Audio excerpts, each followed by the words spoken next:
노인네가 대체 어디다 숨긴 거야? 빨리 찾아야 되는데. 여자의 목소리가 병실 안을 날카롭게 갈랐습니다.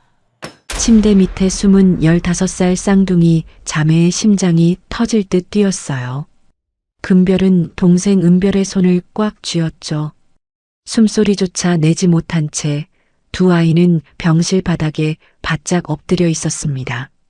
소리치는 사람은 새엄마 한유라였어요. 그녀는 2년째 식물인간으로 누워있는 최 회장의 병실을 미친 듯이 뒤지고 있었습니다. 그때였어요.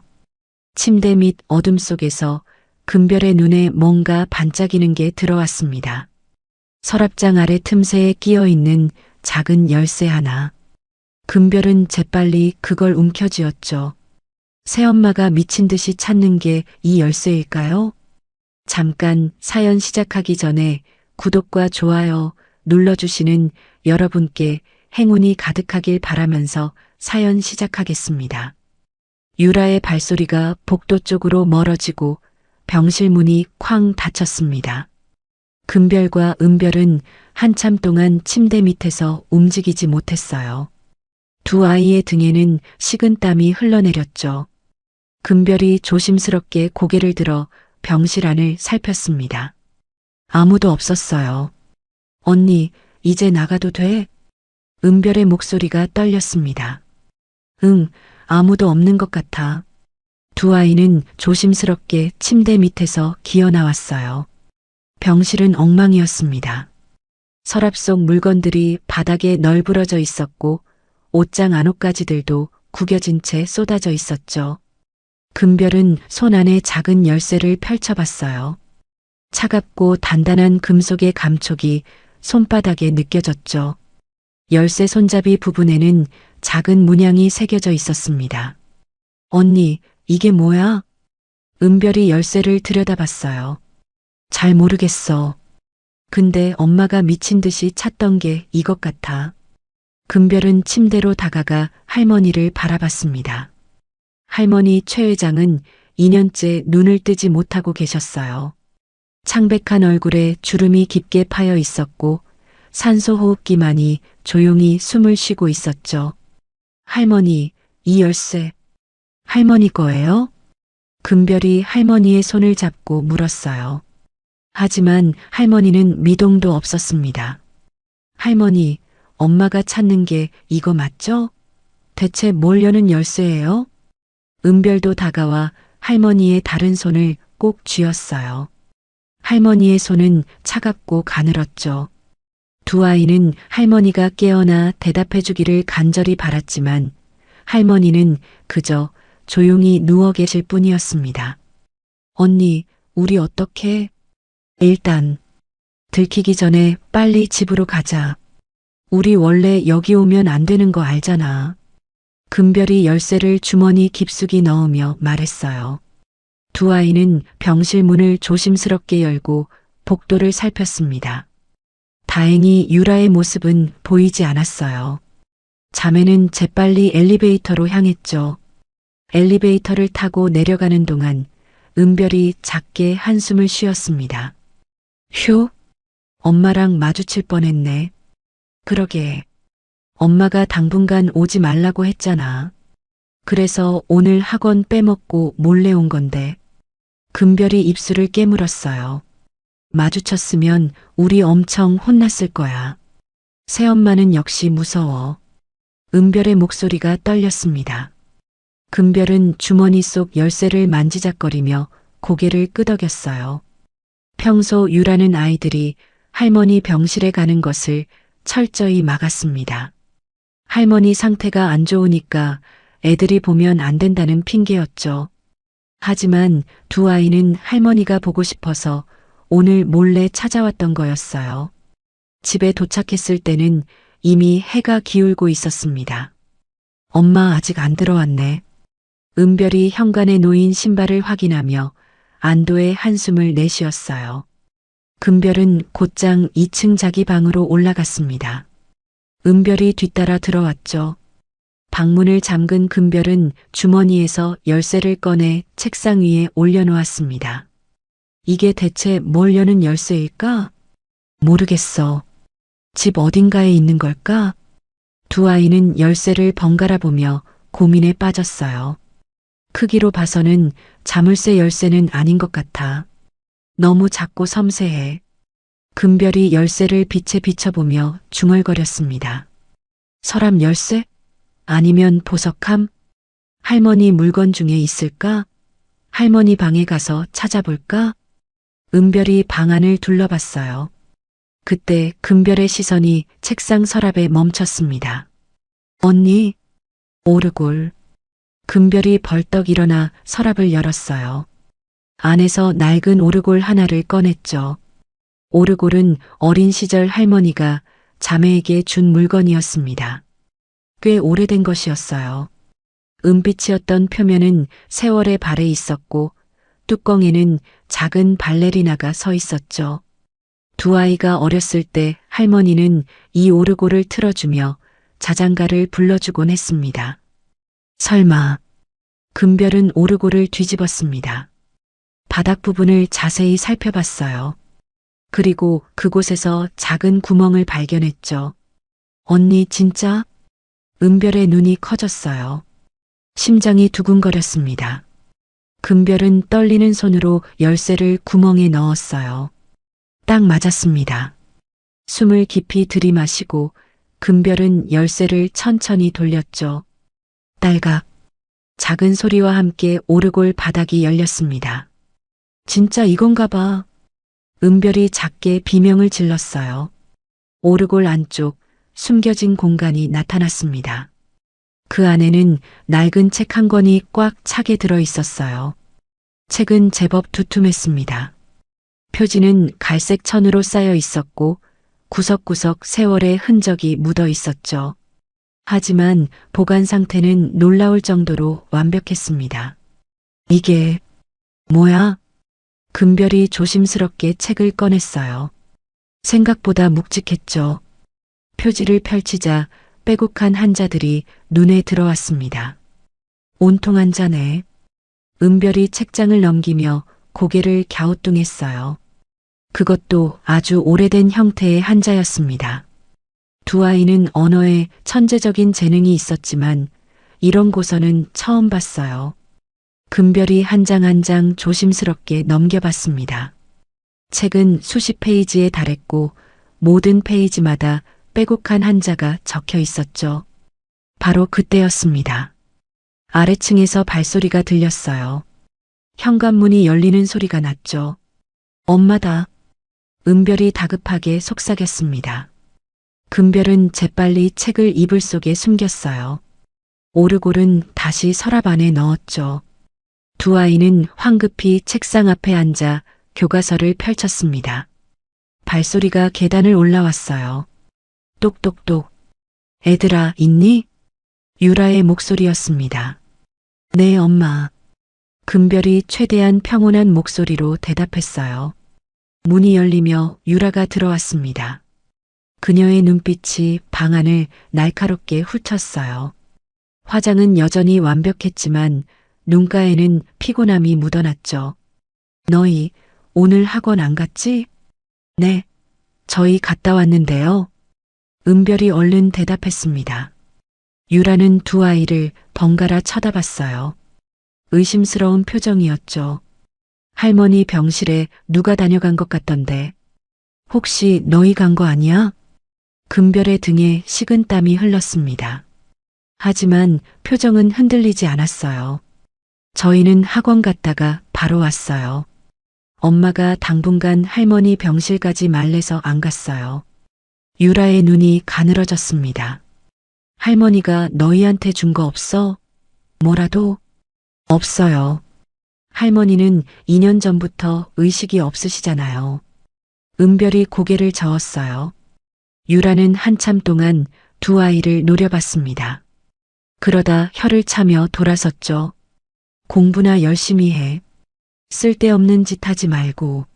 문이 쾅 닫혔습니다. 금별과 은별은 그제야 숨을 내쉬었어요. 두 아이는 눈빛을 교환했죠. 은별이 이불 속에서 책을 꺼냈습니다. 언니, 이게 뭐길래 엄마가 저렇게 찾는 거야? 모르겠어. 하지만 할머니가 우리한테 숨겨두신 거야. 분명 중요한 거야. 금별은 책 표지를 쓰다듬었어요. 거친 천의 질감이 손끝에 느껴졌죠. 우리가 꼭 지켜야 해. 두 아이는 서로를 바라보며 고개를 끄덕였습니다. 밖에서는 어둠이 내리고 있었어요. 하지만 자매의 눈빛만큼은 흔들림 없이 단단했습니다. 3년 전 천명그룹 본관 앞 고급 승용차에서 내린 한유라는 건물을 올려다보며 입꼬리를 살짝 올렸습니다. 38배 나이, 완벽하게 관리된 외모, 그리고 계산된 미소. 그녀는 오늘부터 이 거대한 그룹의 안주인이 되는 거였어요. 천명그룹 회장 이정호와의 결혼식은 화려했습니다. 하지만 유라의 마음속에는 사랑보다 야망이 가득했죠. 아들만 하나 낳으면 돼. 그럼 이 모든 게 내 거야. 유라는 속으로 다짐했어요. 문제는 이정호에게 이미 전처소생의 쌍둥이 딸이 있다는 거였습니다. 당시 12살이었던 금별과 은별. 유라는 처음 아이들을 봤을 때부터 경계심을 늦추지 않았어요. 애들아, 이제부터 엄마라고 불러. 유라는 겉으로는 상냥하게 웃었지만 눈빛만큼은 차가웠습니다. 하지만 계획대로 되지 않았어요. 결혼 6개월 만에 이정우가 갑자기 쓰러졌습니다. 심장마비였어요. 회사 회의 중이었죠. 구급차가 도착했을 때는 이미 늦었습니다. 유라는 병원 복도에서 주저앉았어요. 하지만 그녀의 눈에서 눈물은 나오지 않았습니다. 대신 머릿속은 복잡하게 돌아갔죠. 아직 아이를 갖지 못했는데. 그럼 재산은 저 쌍둥이들한테 가는 거야? 유라의 손이 떨렸습니다. 장례식이 끝나고 며칠 후 시어머니 최 회장이 유라를 불렀어요. 할머니는 그때까지만 해도 건강하셨습니다. 75의 나이였지만 정신은 또렷했고 여전히 그룹의 실질적인 최고 결정권자였죠. 거실에 마주 앉은 할머니는 유라를 한참 바라보다 입을 열었습니다. 유라야. 할머니의 목소리는 단호했어요. 넌 이 집에 연고도 없고 내가 잡아둘 수도 없어. 유라의 눈빛이 흔들렸습니다. 위자료는 넉넉히 챙겨줄 테니 이제 너의 삶을 살아. 최 회장은 이미 서류를 준비해둔 듯 했어요. 책상 위에 놓인 봉투가 보였죠. 유라는 순간 모든 게 무너지는 것 같았습니다. 하지만 그녀는 재빨리 표정을 바꿨어요. 눈가에 눈물이 그렁그렁 맺혔죠. 어머니, 유라의 목소리가 떨렸습니다. 저는 정호 씨를 진심으로 사랑했어요. 비록 6개월이었지만 저에게는 정말 소중한 시간이었어요. 아이들과도 정이 많이 들었고요. 유라는 손수건으로 눈가를 닦았어요. 연기는 완벽했습니다. 제발, 제가 아이들을 잘 보살필 수 있게 해주세요. 금별이와 은별이에게 엄마가 되고 싶어요. 최 회장은 유라를 조용히 바라봤습니다. 유라의 눈에서는 계속 눈물이 흘러내렸죠. 한참의 침묵 끝에 할머니가 한숨을 내쉬었어요. 그럼 아이들을 잘 보살펴줘.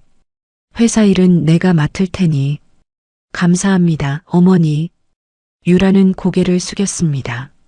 하지만 숙인 얼굴에는 미소가 번졌어요.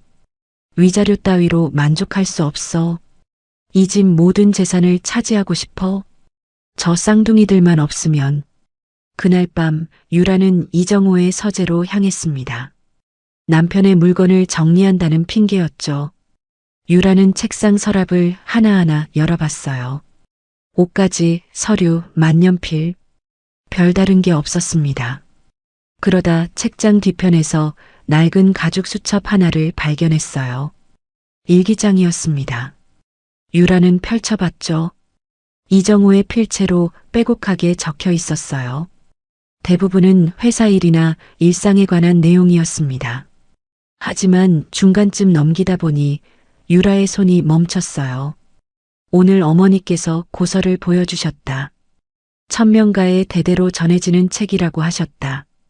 이 책을 물려받는 자가 후계자가 된다고. 이제 나에게 슬슬 물려줘야겠다고 말씀하셨다. 유라의 눈이 커졌습니다. 고서, 후계자? 유라의 심장이 뛰기 시작했습니다. 그러니까 그 고서만 손에 넣으면 모든 걸 가질 수 있다는 거야? 유라는 일기장을 덮고 창밖을 바라봤어요. 달빛이 차갑게 내려앉아 있었죠. 어머니가 그 고서를 가지고 있어. 그리고 언젠가 저 쌍둥이들에게 물려줄 거야. 유라의 손이 떨렸습니다. 빨리 조치를 취해야겠어. 그로부터 며칠 후였습니다. 할머니는 김비서와 함께 차를 타고 이동 중이었어요. 천명그룹 계열사를 방문하는 일정이었죠. 김비서는 언제나처럼 운전대를 잡고 있었습니다. 회장님, 오늘 미팅은 이 시간 정도 예상됩니다. 알았어. 그 뒤에 손녀들 학교 들러야 하니까 서둘러. 할머니는 뒷좌석에서 서류를 보고 있었어요. 차는 외곽도로로 접어들었습니다. 인적이 드문 곳이었죠. 양옆으로 나무들이 빽빽하게 늘어서 있었어요. 김비서가 커브 구간에 접어들며 브레이크를 밟았습니다. 하지만 브레이크가 들지 않았어요. 회장님, 김비서의 얼굴이 하얗게 질렸습니다. 왜 그래? 브레이크가 안 들어요. 차는 점점 속도를 높였어요. 커브길을 벗어나며 핸들이 휘청거렸죠. 김비서는 필사적으로 핸들을 잡았지만 차체는 이미 중심을 잃고 있었습니다. 김비서, 할머니의 외침과 함께 쾅! 차가 가드레일을 들이받으며 전복됐습니다. 쿵쿵쿵 하는 소리와 함께 차체가 여러 번 굴렀어요. 유리창이 깨지고 금속이 찌그러지는 소리가 귀를 찢었죠. 그리고 멈췄습니다. 김비서는 정신을 차렸어요. 다리에서 극심한 통증이 느껴졌죠. 골절된 것 같았습니다. 하지만 그는 고개를 돌려 뒷좌석을 확인했어요. 회장님, 회장님. 할머니는 의식을 잃은 채 쓰러져 있었습니다.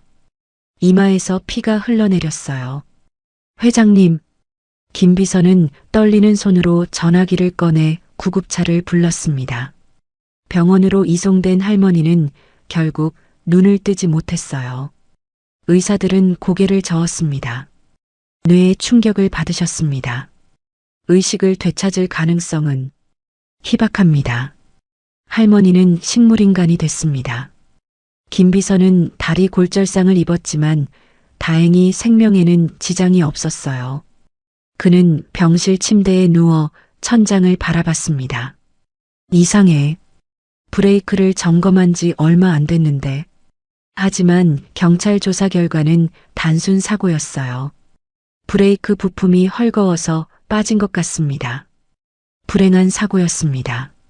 사고는 그렇게 마무리됐습니다. 유라는 병원에 달려와 눈물을 흘렸어요. 어머니, 어머니. 하지만 그녀의 눈빛 깊은 곳에는 차가운 빛이 서려 있었죠. 김비서는 병실 침대에서 유라를 바라봤습니다. 뭔가 이상했어요. 하지만 아직 확신할 수는 없었죠. 며칠 후 유라는 최 회장의 방으로 향했습니다. 이제 고서를 찾아야 해. 유라는 방안을 샅샅이 뒤졌어요. 옷장, 서랍, 침대 밑 모든 곳을 뒤집었죠. 그리고 마침내 침대 밑 비밀 서랍에서 그것을 발견했습니다. 갈색 천으로 쌓인 낡은 책. 유라는 떨리는 손으로 책을 꺼냈어요. 표지를 펼치자 빼곡한 한자가 눈에 들어왔습니다. 이거야. 이게 그고서야. 유라는 책을 가슴에 꼭 안았습니다. 며칠 후 천명그룹 이사회가 열렸어요. 유라는 검은색 정장을 입고 회의실에 들어섰습니다. 손에는 고서를 들고 있었죠. 이것이 천명그룹의 전통적인 경영 지침서입니다. 유라는 고서를 테이블 위에 올려놓았어요. 고 이정우 회장님께서 저에게 전해주신 겁니다.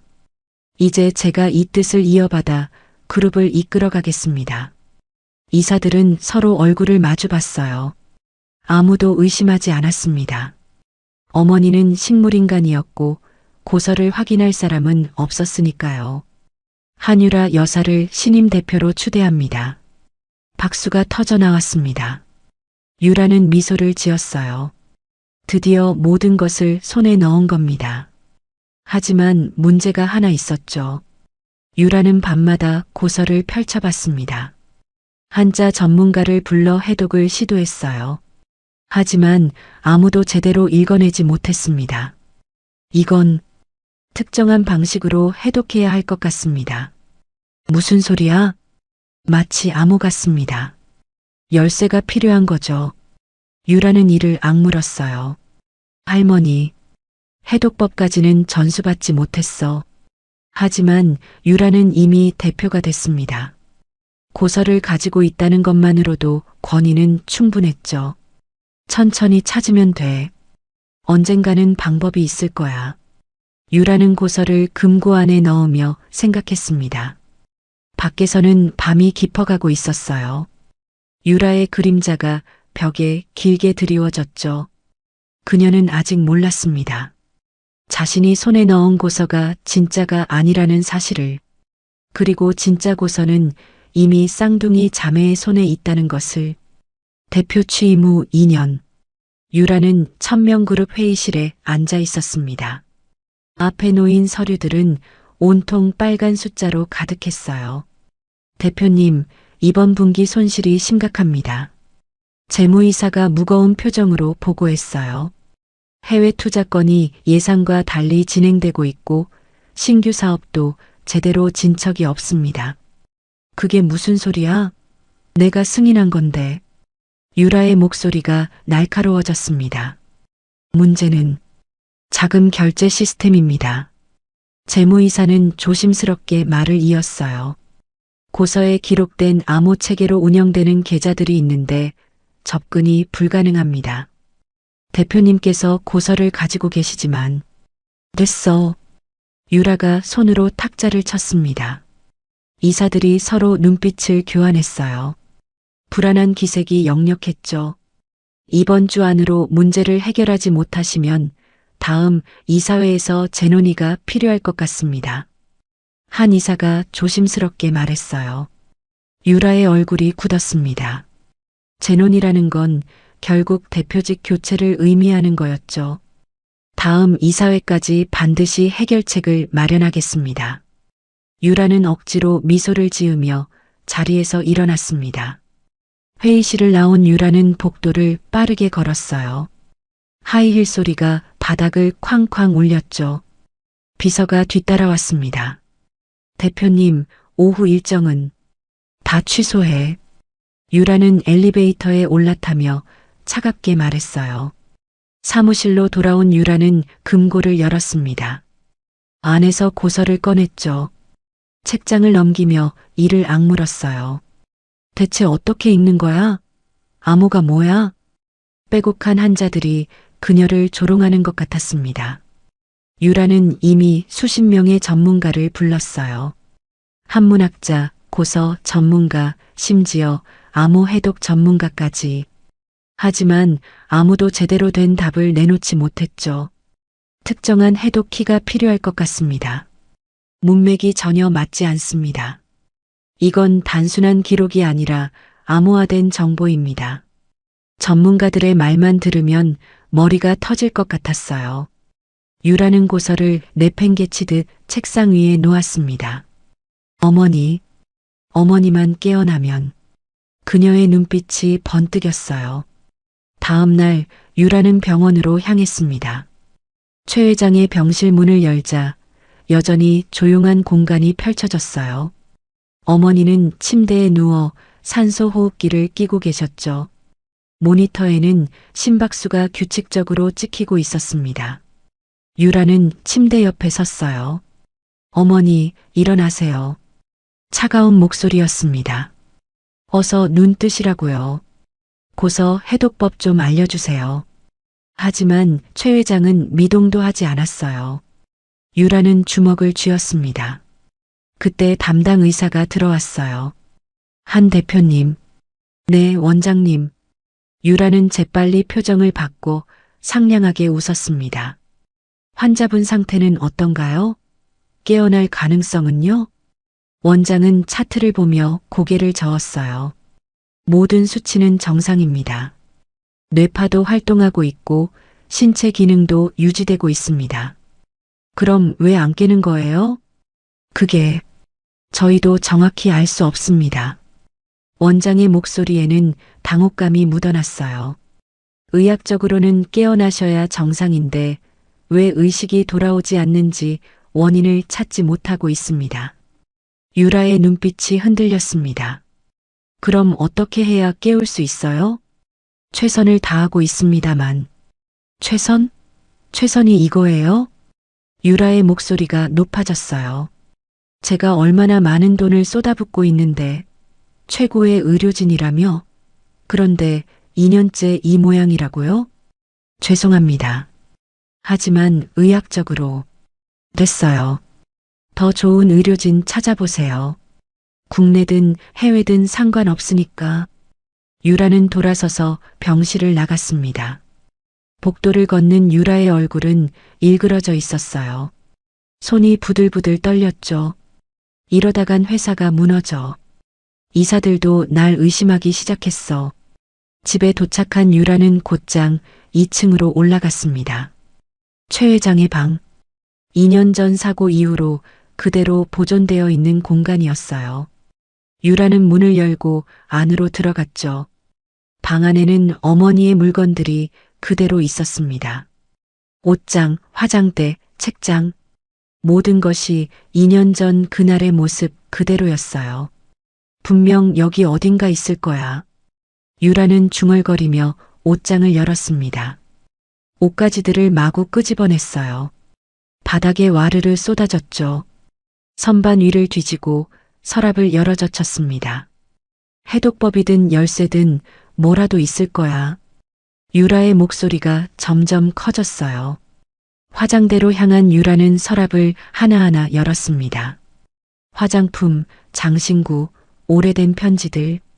하지만 원하는 건 없었어요. 대체 어디야? 유라는 서랍을 통째로 뒤집었습니다. 쾅! 물건들이 바닥에 쏟아졌어요. 책장으로 달려간 유라는 책들을 마구 끄집어냈습니다. 한 권 한 권 펼쳐보고는 바닥에 내팽개쳤죠. 책들이 쿵쿵 떨어지는 소리가 방 안을 울렸습니다. 어디 숨긴 거야? 어디? 유라는 침대 시트를 걷어내고 매트리스 아래를 뒤졌어요. 침대 밑까지 기어들어가 손으로 더듬었죠. 바로 그때 방문이 열렸습니다. 엄마. 금별과 은별이 문 앞에 서 있었어요. 유라는 화들짝 놀라 돌아봤습니다. 엉망진창이 된 할머니 방, 그리고 그 한가운데 무릎 꿇고 있는 자신. 너희 왜 여기 있어? 유라의 목소리가 날카로웠어요. 저희 원래 집에 있었어요. 엄마, 할머니 방에서 뭐 하세요? 금별이 조심스럽게 물었습니다. 은별은 바닥에 널브러진 할머니의 물건들을 보며 눈이 커졌어요. 엄마, 왜 이렇게 어질러놨어요? 할머니 물건 좀 정리하려고 했어. 유라는 일어서며 거짓말을 했어요. 근데 이건 너무. 어른들 일에 참견 말고 꺼져. 유라의 목소리가 방 안을 울렸습니다. 금별과 은별은 움찔했어요. 할머니 방은 엄마가 알아서 할 거야. 너희는 신경 꺼. 유라는 두 아이를 노려봤습니다. 하지만 할머니 물건들을 꺼지라고. 유라가 소리쳤어요. 손에 들고 있던 책을 벽에 내던졌죠. 쾅! 책이 벽에 부딪혀 바닥에 떨어졌습니다. 쌍둥이는 잔뜩 겁먹은 얼굴로 뒷걸음질 쳤어요. 지금 당장 나가. 유라의 눈은 충혈되어 있었습니다. 숨이 거칠게 몰아쉬어졌어요. 금별은 은별의 손을 잡고 방을 나갔습니다. 문이 쾅 닫혔죠. 유라는 그제야 거친 숨을 내쉬었어요. 방 안을 둘러봤습니다. 완전히 엉망이었죠. 옷가지들이 바닥에 흩어져 있었고 책들이 여기저기 널브러져 있었어요. 서랍은 뒤집혀 있었고 침대 시트는 구겨져 있었습니다. 하지만 찾은 건 아무것도 없었어요. 제기랄. 유라는 침대에 주저앉았습니다. 손이 떨렸어요. 심장이 두근거렸죠. 초조함과 분노, 그리고 공포가 뒤섞여 있었습니다. 이러다 정말 다 잃는 거 아니야? 회사도, 돈도, 모든 걸. 유라는 고개를 들어 벽에 걸린 사진을 바라봤어요. 액자 속에서 최 회장이 미소 짓고 있었습니다. 왜 안 깨어나는 거야? 대체 왜? 유라의 목소리는 떨리고 있었습니다. 밖에서는 어둠이 내리고 있었어요. 할머니 방의 창문 너머로 저녁 노을이 붉게 물들고 있었죠. 유라는 바닥에 널브러진 물건들을 바라봤습니다. 어머니의 흔적들. 하지만 유라에게는 그저 걸림돌일 뿐이었어요. 한편 자기 방으로 돌아온 쌍둥이는 문을 잠그고 서로를 바라봤습니다. 언니, 엄마가 뭘 찾는 것 같았어. 은별이 작게 속삭였어요. 응, 분명 고서랑 관련된 거야. 금별은 이불 속에 숨겨둔 진짜 고서를 떠올렸습니다. 우리가 더 조심해야겠어. 두 아이는 고개를 끄덕였어요. 밖에서는 유라가 여전히 할머니 방을 뒤지는 소리가 들려왔습니다. 물건들이 넘어지는 소리, 서랍이 열리는 소리, 그리고 유라의 거친 숨소리. 금별과 은별은 서로의 손을 꼭 잡았습니다. 밤은 점점 깊어가고 있었어요. 주말 오후, 유라는 아침 일찍 외출했습니다. 회사 긴급회의 때문이라고 했죠. 현관문이 쾅 닫히는 소리가 집안에 울렸어요. 금별과 은별은 2층 창문으로 유라의 차가 대문을 빠져나가는 걸 확인했습니다. 이제 괜찮아. 금별이 방문을 잠그고 이불 속에서 고서를 꺼냈어요. 은별이 책상 앞에 앉으며 공책과 펜을 꺼냈습니다. 금별도 옆에 앉았죠. 자, 다시 해보자. 금별이 고서를 펼쳤습니다. 빼곡한 한자들이 페이지를 가득 채우고 있었어요. 두 아이는 지난 며칠 동안 틈틈이 이 책을 연구해 왔습니다. 하지만 번번이 막혔죠. 은별이 한 글자씩 짚어가며 읽었어요. 그래, 1000명. 1000명 그룹이랑 관련 있는 건 확실해. 금별도 고개를 끄덕였습니다. 두 아이는 언어 천재였어요. 영어, 중국어, 일본어는 물론이고 한자도 웬만큼 읽을 수 있었죠. 하지만 이 고서는 달랐습니다. 여기 보면 금, 은, 보, 화, 재산이랑 관련된 글자들이 많아. 은별이 손가락으로 글자들을 따라가며 말했어요. 근데 문맥이 안 맞아. 문장이 이상해. 금별이 고개를 갸우뚱했습니다. 이게 대체 무슨 뜻이야? 은별이 한숨을 쉬었습니다. 금별은 책장을 넘겼어요. 수십 페이지가 모두 이런 식이었습니다. 숫자처럼 보이는 한자, 그리고 뜬금없는 단어들의 조합. 암호야. 분명히. 금별이 중얼거렸어요. 그럼 암호를 푸는 열쇠가 필요한 거 아냐? 그게 뭘까? 두 아이는 한참 동안 고서를 뚫어지게 바라봤습니다. 시계 소리만 째깍째깍 울렸어요. 창밖에서는 새들이 지저귀는 소리가 들려왔죠.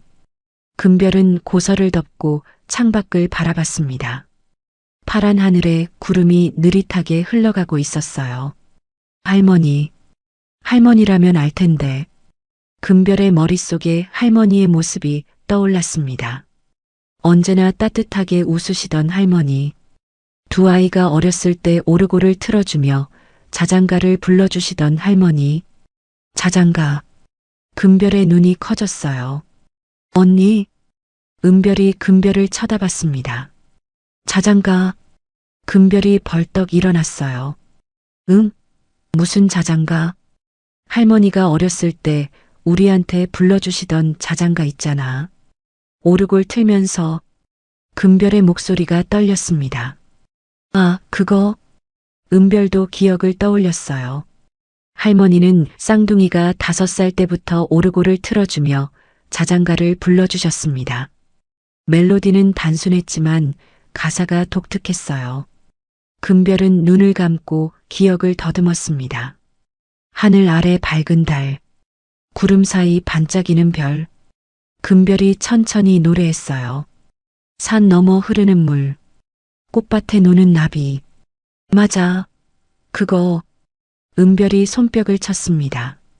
근데 그게 왜? 여기 봐. 금별이 고서를 펼쳐 한 페이지를 가리켰어요. 여기 하늘, 달, 구름, 별이 있잖아. 이 순서 그대로야. 은별이 고서를 들여다봤습니다. 정말이었어요. 자장가 가사에 나오는 단어들이 고서에 그대로 적혀 있었죠. 설마, 은별의 눈이 커졌어요. 자장가가 암호 열쇠인 거야? 금별은 공책을 꺼내 자장가 가사를 적기 시작했습니다. 가사를 다 적고 나자 금별은 고서와 대조하기 시작했어요. 고서의 첫 페이지. 금별은 자장가 순서대로 글자들을 재배열했습니다. 손이 떨렸어요. 펜을 쥔 손에 땀이 맺혔죠. 언니, 되는 거야? 은별이 숨죽여 물었습니다. 금별은 계속 글자들을 재배열했어요. 자장가 가사 순서대로 고서의 글자들을 뽑아내니 마법처럼 문장이 만들어지기 시작했습니다. 금별의 목소리가 떨렸어요. 언니, 진짜 해독되는 거야. 은별이 손으로 입을 막았습니다. 두 아이는 정신없이 글자들을 옮겨 적었어요.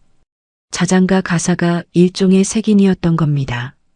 하늘 다음에 오는 글자, 달 다음에 오는 글자. 그 순서대로 읽으면 진짜 내용이 나타났죠. 1시간이 흘렀습니다.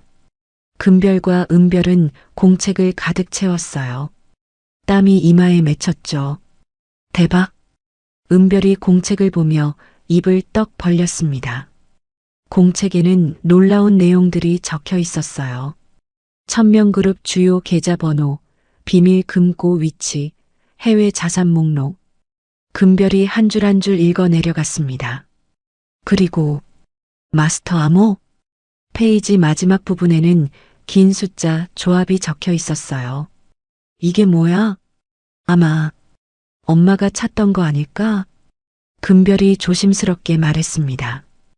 회사 자금 결제할 때 필요한 암호? 그런 것 같아. 두 아이는 서로를 바라봤어요. 우리가 해독한 거야. 은별의 목소리가 떨렸습니다. 할머니가 우리한테 남겨주신 거야. 자장가로. 금별의 눈가에 눈물이 맺혔어요. 어렸을 때부터 할머니는 매일 밤 그 자장가를 불러주셨습니다. 두 아이는 그냥 예쁜 노래라고만 생각했죠. 하지만 그 안에는 이런 비밀이 숨겨져 있었던 거예요. 할머니, 정말 똑똑하셔. 은별이 눈물을 닦았습니다. 응, 우리만 알 수 있게 해두신 거야. 금별도 고개를 끄덕였어요. 두 아이는 다시 고서를 펼쳤습니다. 이제는 읽을 수 있었어요. 자장가만 기억하면 모든 내용을 해독할 수 있었죠. 여기 보면 후계자의 의무라고 적혀 있어. 은별이 한 페이지를 가리켰습니다. 금별이 자장가 순서대로 해독했어요. 천명가의 후계자는 가문의 전통을 지키고 정직하게 사업을 운영해야 한다. 탐욕으로 가문을 더럽히는 자는 후계자가 될 수 없다. 금별의 목소리가 낮게 가라앉았습니다. 이 고서를 물려받은 자는 진정한 후계자이며 천명그룹의 모든 권한을 가진다. 두 아이는 숨을 죽였어요. 언니, 그럼 우리가, 응, 우리가 진짜 후계자야. 금별이 은별의 손을 꼭 잡았습니다. 그럼 엄마가 가진 고서는 가짜일 거야. 금별은 고서를 조심스럽게 덮었어요.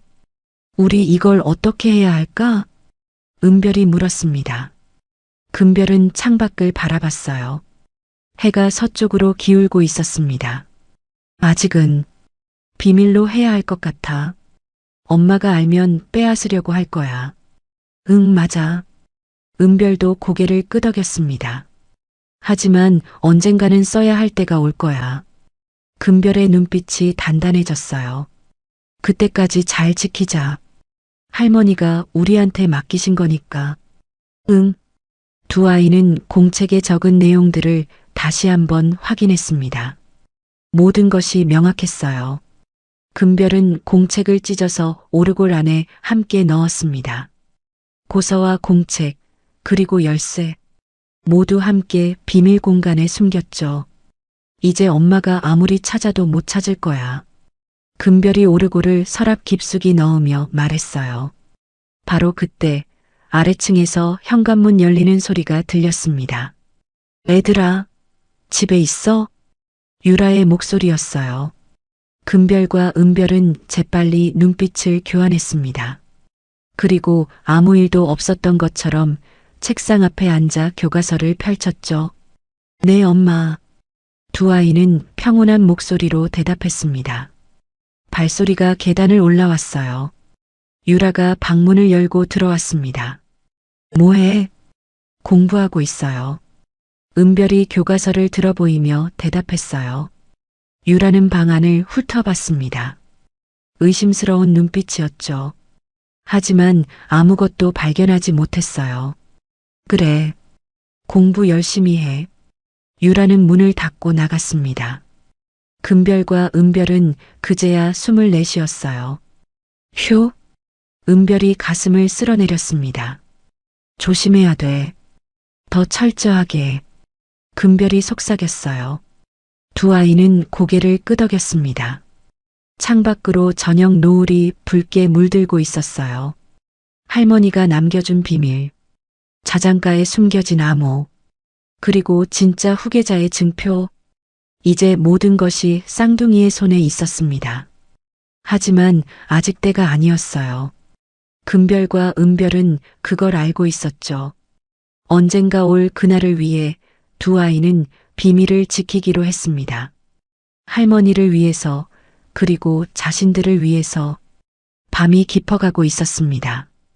이사회 당일, 천명그룹 본관 20층 대회의실에는 긴장감이 흘렀습니다. 임원들이 하나둘 자리에 앉았어요. 모두 무거운 표정이었죠. 오늘 안건은 한유라 대표의 경영 능력에 대한 재평가입니다. 재무이사가 서류를 펼치며 말했어요. 유라는 상석에 앉아 있었습니다. 완벽하게 차려입은 정장, 흐트러짐 없는 화장.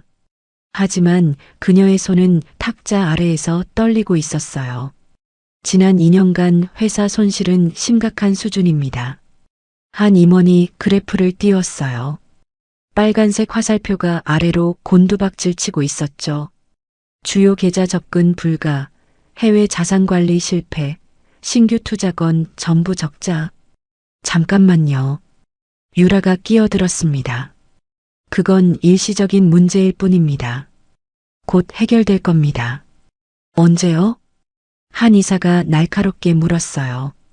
고서를 가지고 계시다면서요? 그럼 왜 2년째 문제가 해결 안 되는 겁니까? 유라의 얼굴이 굳었습니다. 그건 혹시 고서를 제대로 이해하지 못하시는 건 아닙니까? 다른 이사가 의심스러운 눈빛으로 물었어요. 아닙니다. 유라의 목소리가 높아졌습니다. 제가 분명히 고서를 가지고 있고 곧 모든 문제를 해결할 수 있습니다. 말로만 하시면 안 됩니다. 증명을 해주셔야죠. 재무이사가 차갑게 말했어요. 오늘까지 해결책을 제시하지 못하시면 이사회에서는 대표 교체를 논의할 수밖에 없습니다. 유라는 주먹을 쥐었어요. 손톱이 손바닥에 파고들었죠. 이렇게 끝날 순 없어. 절대로. 바로 그때였습니다. 쾅! 회의실 문이 열렸어요. 모든 시선이 문 쪽으로 향했습니다. 금별과 은별이 서 있었어요. 누구야? 한 임원이 당황하며 물었습니다. 저희는 이금별, 이은별입니다. 금별이 또박또박 말했어요. 고 이정호 회장님의 딸들이고 최홍림 회장님의 손녀입니다. 회의실이 술렁거렸습니다. 애들이 왜 여기 와? 유라가 벌떡 일어났어요. 당장 나가. 잠깐만요. 재무이사가 손을 들어 유라를 제지했습니다. 아이들 말을 들어봅시다. 무슨 일로 왔니? 금별은 품에서 고서를 꺼냈어요. 갈색 천으로 쌓인 낡은 책. 회의실이 조용해졌습니다. 이게 뭐지? 한 임원이 눈을 크게 떴어요. 천명가의 진짜 고서입니다. 은별이 말했습니다. 뭐? 유라의 얼굴이 하얗게 질렸어요. 그럴 리 없어. 고서는 내가 가지고 있다고. 유라는 황급히 가방에서 자신의 고서를 꺼냈습니다. 이제 회의실 탁자 위에는 2권의 고서가 놓여 있었어요. 겉모습은 똑같았습니다. 임원들은 서로 얼굴을 마주 봤어요. 어리둥절한 표정들이었죠. 2권이라니. 대체 어떻게 된 거야? 둘 다 진짜처럼 보이는데? 확인 방법이 있습니다. 재무이사가 노트북을 열었어요. 지난 2년간 막혀있던 주요 자금 결제 시스템이 있습니다. 후계자만 접근할 수 있죠. 재무이사는 화면을 회의실 스크린에 띄웠습니다. 한 대표님, 접근해 보시겠습니까? 유라는 입술을 깨물었어요. 손이 떨렸죠. 저는 못하시는 거죠? 한 임원이 냉정하게 말했습니다. 유라는 고서를 펼쳤어요. 빼곡한 한자들을 들여다봤지만 방법을 찾을 수 없었죠. 시간이 조금만 더 주시면. 2년이나 기다렸습니다. 재무이사가 고개를 저었어요. 그때 금별이 앞으로 나섰습니다. 제가 해볼게요. 금별은 노트북 앞에 섰어요. 진짜 고서를 펼치고 자장가를 속으로 떠올리며 필요한 정보를 찾아냈죠. 손가락이 키보드 위를 움직였습니다. 딸각, 딸각, 딸각. 침묵이 흘렀어요. 모든 임원들이 숨을 죽이고 화면을 바라봤습니다. 딩. 접속 성공. 재무이사의 목소리가 떨렸습니다. 주요 계좌 전부 접근 가능합니다. 해외 자산도, 비밀 금고도. 회의실이 술렁거렸어요. 막혀있던 투자건도 이제 진행할 수 있어. 이게 우리가 2년 동안 찾던 거야.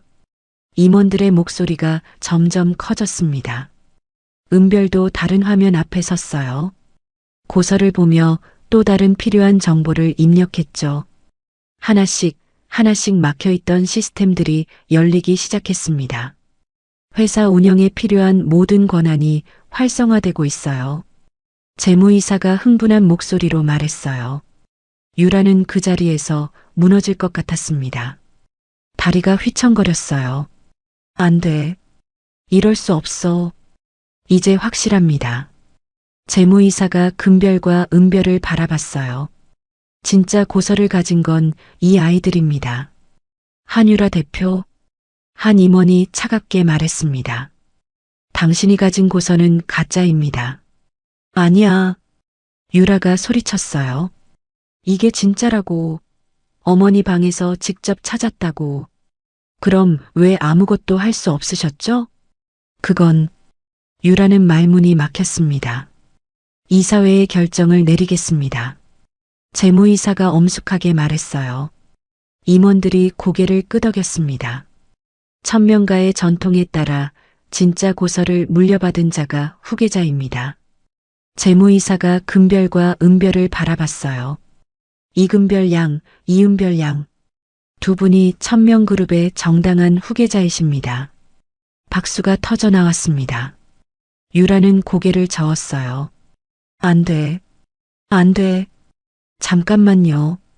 유라가 탁자를 쳤습니다. 애들은 미성년자예요. 겨우 15살이라고요. 그건 맞습니다. 한 임원이 고개를 끄덕였어요.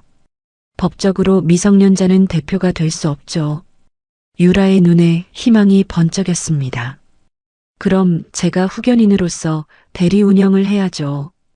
유라는 금별과 은별을 노려봤어요.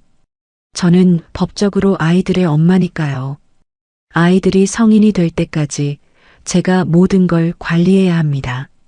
그건 재무이사가 말을 시작하려는데 유라가 끼어들었습니다. 이사회에서 뭐라고 하든 법적으로는 제가 보호자예요. 아이들 재산도 회사 경영도 제가 대리할 권한이 있다고요. 유라의 목소리가 회의실에 울렸어요. 이건 끝이 아니에요. 절대 아니라고. 임원들은 서로 얼굴을 마주 봤습니다. 난처한 표정들이었죠. 일단 오늘 회의는 여기까지 하겠습니다. 재무이사가 한숨을 쉬며 말했어요. 법률 자문을 받아서 정확한 절차를 밟도록 하죠. 유라는 가방을 챙겨 들었어요. 그리고 금별과 은별의 팔을 거칠게 잡았습니다. 가자. 집에. 아파요, 엄마. 은별이 작게 외쳤어요. 하지만 유라는 아랑곳하지 않았습니다. 두 아이를 이끌고 회의실을 나갔죠. 임원들은 그 모습을 말없이 바라봤어요. 괜찮을까요? 저 아이들. 한 임원이 걱정스럽게 중얼거렸습니다. 일단 지켜봐야겠어요. 법적 절차가 필요하니까. 재무이사가 창밖을 바라보며 말했어요. 엘리베이터 안. 유라는 두 아이를 벽에 밀어붙였습니다. 눈빛은 차갑고 날카로웠어요. 너희들, 감히 나한테 이런 짓을 해? 엄마, 저희는. 닥쳐. 유라의 목소리가 낮게 깔렸습니다. 집에 가서 얘기하자. 똑똑히. 엘리베이터 문이 열렸어요. 유라는 두 아이의 손목을 꽉 쥐고 주차장으로 향했습니다. 금별과 은별은 서로를 바라봤어요. 두려움이 눈빛에 서려 있었죠. 차에 태워진 쌍둥이는 뒷좌석에 나란히 앉았습니다. 유라는 운전석에 앉아 시동을 걸었어요. 고서 어디 있어? 유라가 백미러로 아이들을 쏘아봤습니다. 금별은 고서를 꽉 안고 있었어요. 집에 가면 내놔. 알았지? 유라의 목소리는 얼음장처럼 차가웠습니다. 차는 빠르게 집으로 향했어요. 도시의 불빛들이 창밖으로 빠르게 지나갔죠. 금별과 은별은 손을 꼭 잡았습니다. 따뜻한 온기가 서로에게 전해졌어요. 할머니. 금별은 속으로 할머니를 불렀습니다. 할머니, 도와주세요. 하지만 할머니는 여전히 병원 침대에 누워 계셨죠. 2년째 눈을 뜨지 못한 채 차는 계속 달렸습니다. 어둠 속으로 집 현관문이 쾅 닫혔습니다. 유라는 두 아이를 거실로 밀어넣었어요. 금별과 은별은 비틀거리며 소파에 주저앉았죠. 고서 내놔. 유라가 손을 내밀었습니다. 금별은 고서를 가슴에 꼭 안았어요. 싫어요. 뭐? 유라의 눈이 가늘어졌습니다. 이건 할머니가 우리한테 주신 거예요. 엄마 거 아니에요. 금별의 목소리는 떨렸지만 눈빛만큼은 단단했어요. 유라는 비웃었습니다. 할머니? 그 할머니는 2년째 식물인간이야. 눈도 못 뜨는 주제에 뭘 준다는 거야? 그래도 닥쳐. 유라가 소리쳤어요. 너희가 뭘 안다고? 겨우 15살짜리 애들이. 유라는 금별에게 다가갔습니다. 손을 뻗어 고서를 빼앗으려 했죠. 나. 금별이 몸을 피했어요.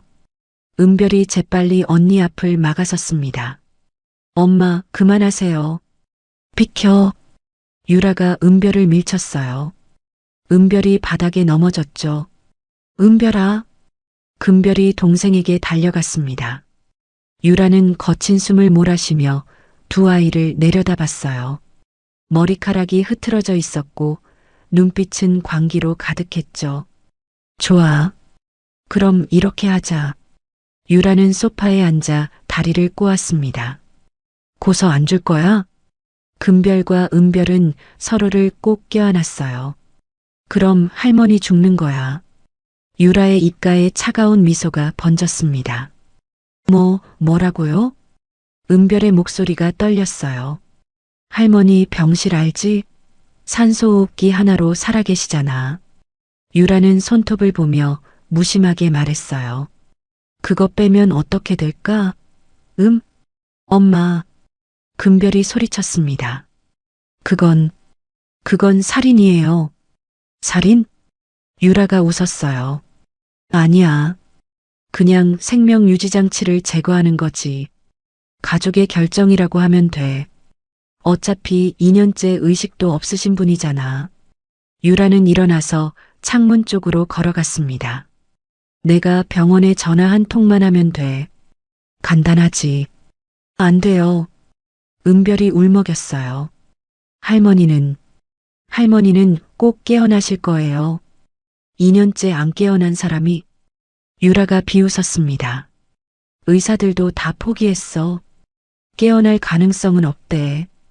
유라는 핸드폰을 꺼냈어요. 자, 선택해. 고서 줄래? 아니면 할머니 죽을 거 볼래? 금별의 손이 떨렸습니다. 은별은 이미 눈물을 흘리고 있었어요. 시간 없어. 빨리 결정해. 유라의 손가락이 핸드폰 화면 위를 움직였습니다. 기다려요. 금별이 떨리는 목소리로 말했어요. 줄게요. 고서 줄게요. 언니. 은별이 금별을 붙잡았습니다. 하지만 할머니를 살려야 해. 금별의 눈에서도 눈물이 흘러내렸어요. 유라는 만족스러운 표정으로 고개를 끄덕였습니다. 그래, 그렇게 나와야지. 금별은 떨리는 손으로 고서를 들어 올렸어요.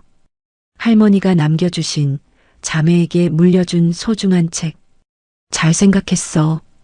유라가 손을 뻗으려는 그때였습니다. 딸각. 현관문이 열리는 소리가 들렸어요. 유라가 화들짝 돌아봤습니다. 누구야? 발소리가 들렸어요. 천천히 그러나 확실하게. 거실로 들어서는 인물. 금별과 은별의 눈이 커졌습니다. 할머니? 최홍림이었어요. 2년째 식물인간으로 누워 계셔야 할 할머니가 지금 두 발로 서서 걸어 들어오고 있었습니다. 뒤에는 김 비서가 함께였어요. 어머니.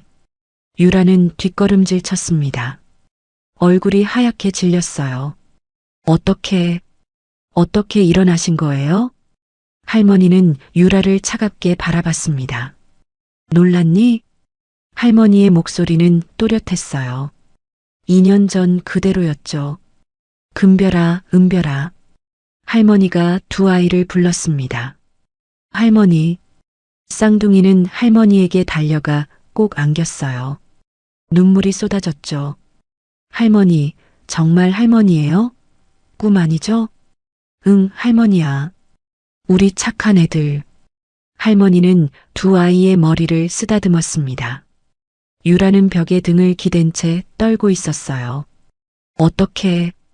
의사들이 깨어날 수 없다고. 깨어났어. 할머니가 유라를 똑바로 바라봤습니다. 한참 전에. 뭐라고요? 사실 난 6개월 전에 의식을 되찾았어. 할머니의 목소리는 차가웠어요. 내가 보낸 의료진 덕분이었지. 최고의 치료를 받았으니까. 유라의 입이 떡 벌어졌습니다. 그럼 그동안 쭉? 그래. 식물인간 연기를 했지. 할머니가 고개를 끄덕였어요. 왜냐고? 내 죄를 밝힐 증거를 찾기 위해서야. 김 비서가 앞으로 나섰습니다. 한유라 씨, 당신이 2년 전 저희 차 브레이크를 조작하도록 사주한 증거를 확보했습니다. 김 비서는 서류 봉투를 꺼냈어요. 정비소 직원의 진술서, 당신이 보낸 금액 이체 기록, 그리고 녹취록까지. 그럴 리 없어. 유라는 고개를 저었습니다. 사고였어. 단순 사고라고. 아니야. 할머니가 단호하게 말했어요. 넌 나를 죽이려고 했어. 고서를 빼앗기 위해서. 증거 없잖아요. 있어. 김 비서가 핸드폰을 꺼냈습니다. 회장님께서 깨어나신 후 우린 6개월 동안 조사했습니다. 당신이 접촉한 정비소 직원을 찾아냈고 그는 모든 걸 자백했어요. 화면에는 녹취 파일이 떠 있었어요. 한유라라는 여자가 돈을 줬어요. 브레이크를 고장 내라고. 정비소 직원의 목소리가 흘러나왔습니다. 안 하려고 했는데 돈이 너무 많아서 미안합니다. 유라는 바닥에 주저앉았어요. 안 돼. 이럴 수 없어. 그리고 할머니가 계속 말했습니다. 내가 고서를 훔친 것도, 가짜로 대표 자리에 오른 것도, 아이들을 협박한 것도 다 알고 있어. 저는 바로 그때 현관 밖에서 사이렌 소리가 들렸습니다. 경찰이었어요. 한유라 씨. 경찰관이 들어왔습니다. 살인미수 및 사기 혐의로 체포합니다. 안 돼. 안 돼. 유라가 소리쳤어요. 하지만 경찰관은 차갑게 수갑을 채웠습니다. 유라는 끌려나가며 최 회장을 노려봤습니다. 어머니, 어떻게 이러실 수 있어요? 난 내 어머니가 아니야. 할머니가 차갑게 말했어요. 넌 우리 가족이 아니었어. 처음부터. 나도 이 집 사람이에요. 법적으로. 법은 내 편이 아니야. 이제 김 비서가 말했습니다. 유라는 계속 소리치며 끌려나갔어요. 현관문이 닫혔죠. 거실에 정적이 흘렀습니다. 금별과 은별은 할머니를 꼭 안고 울었어요. 할머니. 그래. 이제 괜찮아. 할머니는 두 아이를 품에 안았습니다. 할머니가 다 지켜줄게. 우리 착한 아이들. 김 비서도 옆에서 미소 지었어요. 회장님, 정말 고생 많으셨습니다. 자네도 고생했어, 김 비서. 할머니가 고개를 끄덕였어요. 6개월 동안 식물인간 연기를 하면서 유라가 병실에 올 때마다 꼼짝 않고 누워 있어야 했지. 정말 힘들었어. 하지만 증거를 확보했으니 보람 있습니다. 김 비서가 말했어요.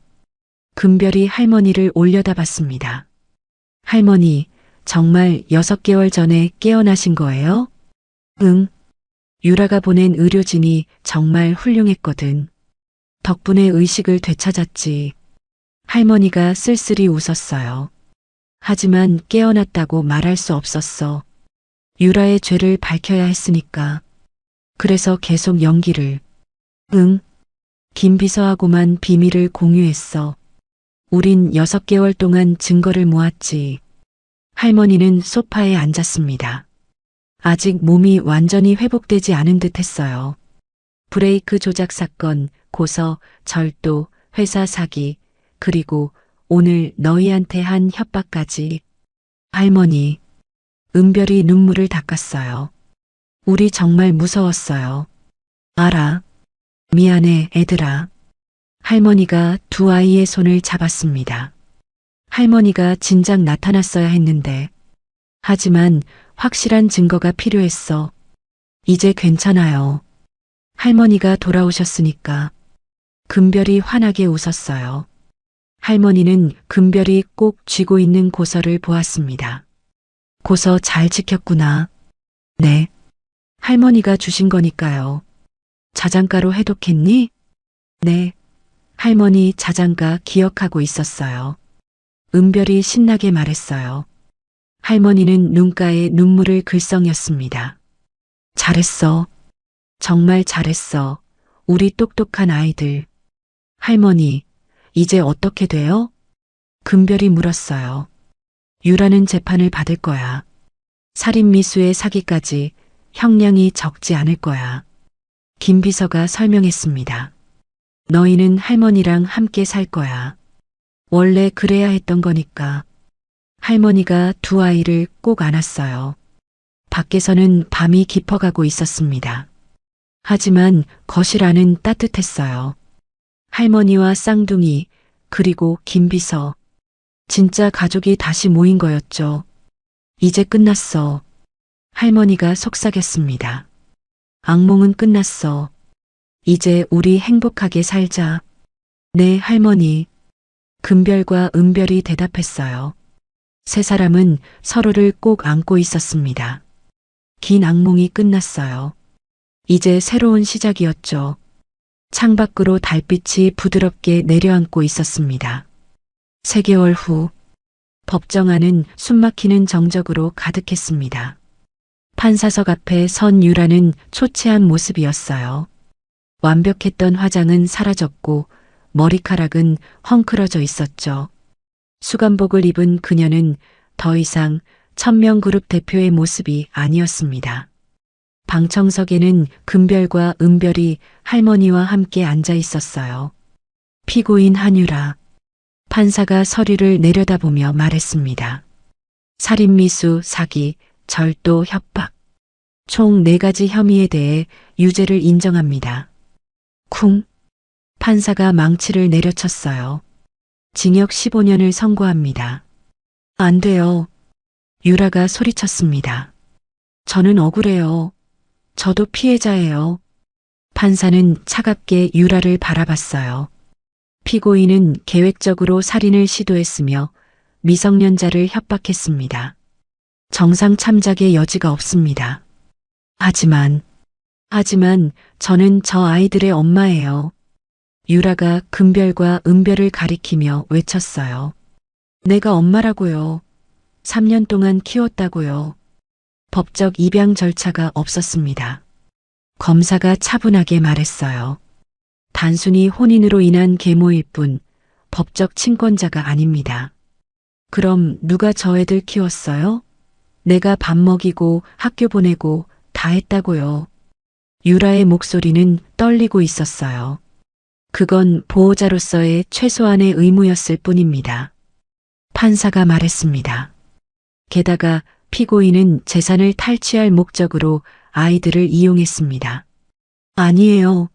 저는 진짜. 유라의 목소리가 잦아들었어요. 무슨 말을 하려다가 입을 다물었죠. 충분합니다. 판사가 손을 들었어요.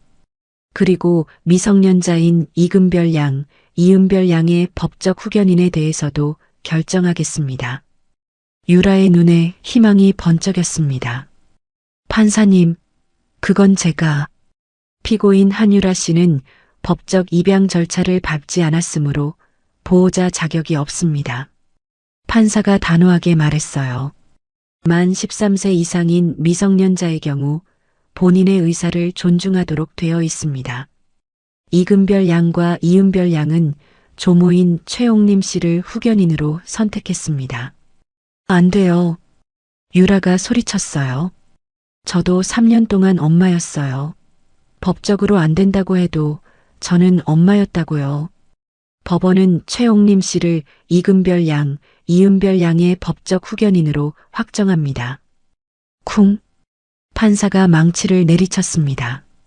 유라는 무릎이 꺾였어요. 교도관들이 그녀를 부축해 일으켰죠. 내가 엄마야. 내가 엄마라고. 유라는 계속 중얼거렸습니다. 끌려나가면서도 유라는 금별과 은별을 바라봤어요. 눈빛에는 분노와 원망, 그리고 묘한 슬픔이 섞여 있었죠. 너희들, 결국 너희들이. 하지만 더 이상의 말은 나오지 않았습니다. 법정 문이 닫혔어요. 금별과 은별은 서로의 손을 꼭 잡고 있었습니다. 끝났다. 은별이 작게 속삭였어요. 응, 이제 정말 끝났어. 금별이 고개를 끄덕였습니다. 할머니가 두 아이의 어깨를 감싸 안았어요. 고생했어, 애들아. 이제 우리 집으로 가자. 네, 할머니. 법정을 나서자 김 비서가 기다리고 있었습니다. 회장님, 수고하셨습니다. 고마워, 김 비서. 자네 덕분이야. 할머니가 미소 지었어요. 이제 정말 끝났네요. 그래. 긴 악몽이 끝났어. 할머니는 두 아이의 손을 꼭 잡았습니다. 모든 것이 끝났어요. 유라는 15년형을 선고받아 교도소로 갔습니다. 그녀가 꿈꿨던 재산도 권력도 모든 것을 잃었죠. 남은 건 차가운 감방과 후회뿐이었어요. 하지만 금별과 은별 그리고 할머니에게는 새로운 시작이었습니다. 6개월 후, 언니 빨리, 늦겠어. 은별이 계단을 뛰어내려왔어요. 알았어, 알았어. 금별도 가방을 메고 따라 내려왔습니다. 식탁에는 따뜻한 아침이 차려져 있었어요. 할머니가 직접 만든 음식들이었죠. 할머니, 오늘 학교 끝나고 친구들이랑 도서관 갈게요. 금별이 밥을 먹으며 말했어요. 그래, 조심히 다녀와. 저녁은 집에서 먹고? 네. 할머니, 저는 오늘 미술 동아리 있어요. 은별이 우유를 마시며 말했습니다. 그래, 즐겁게 하고 와. 할머니는 두 아이를 바라보며 미소 지었어요. 평범한 아침이었습니다. 하지만 이 평범함이 얼마나 소중한지 세 사람은 너무나 잘 알고 있었죠. 할머니, 이따 봬요. 금별과 은별이 현관문을 나섰어요. 조심히 다녀와. 할머니가 손을 흔들었습니다. 두 아이는 나란히 걸어갔어요. 햇살이 따뜻하게 내리쬐고 있었죠. 언니, 우리 정말 행복하지? 은별이 웃으며 말했어요. 응, 정말 행복해. 금별도 환하게 웃었습니다. 학교 가는 길, 친구들과의 약속, 동아리 활동, 저녁에 할머니와 함께하는 식사, 평범하고 소소한 일상들. 하지만 그것이 바로 두 아이가 그토록 원했던 거였어요. 할머니의 품에서 안전하게 사랑받으며 자라는 것. 악몽은 끝났습니다. 그리고 평온한 일상이 시작됐어요. 한편 천명그룹 회의실에는 임원들이 모여 있었습니다. 최옥림 회장님께서 복귀하셨습니다. 당분간 회장님께서 직접 경영을 맡으시고 아가씨들이 성인이 되시면 정식으로 승계하실 예정입니다. 재무이사가 발표했어요. 찬성합니다. 저도 찬성입니다. 임원들이 고개를 끄덕였죠. 할머니는 회의실에 앉아 창밖을 바라봤습니다. 도시의 빌딩들이 햇빛을 받아 반짝이고 있었어요. 정호야, 우리 손녀들 잘 지켜냈어. 이제 행복하게 살 수 있을 거야. 할머니는 하늘을 올려다보며 속으로 중얼거렸습니다. 저 하늘 어딘가에 아들이 있을 거라고 믿으면서 여러분의 삶에도 따뜻한 행복이 가득하길 바라면서 이만 인사드릴게요. 들어주셔서 감사합니다. 구독과 좋아요로 응원해주신 모든 분들께 다시 한번 감사드립니다.